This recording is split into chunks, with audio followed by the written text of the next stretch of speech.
స్వామి దర్శనం, జగన్మాతయే లోకమాత అయినటువంటి లక్ష్మీదేవి దర్శనం కూడా అదే స్థాయిలో ఫలితాన్ని ఇస్తాయి.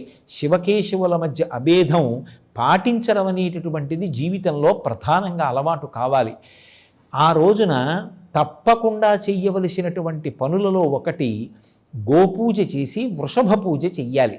ఎందుచేత అంటే ఎద్దు యొక్క డెక్కల నుండి స్రవించినటువంటి అమృత బిందువుల వలన పంట బాగా వృద్ధిలోకి వచ్చి చక్షు సంబంధమైన వ్యాధులు రాకుండా ప్రజల్ని కాపాడుతుంది.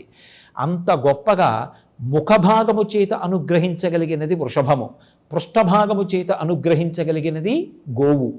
సమస్త దేవతలు గోవు యొక్క శరీరమును ఆవహించి ఉంటారు.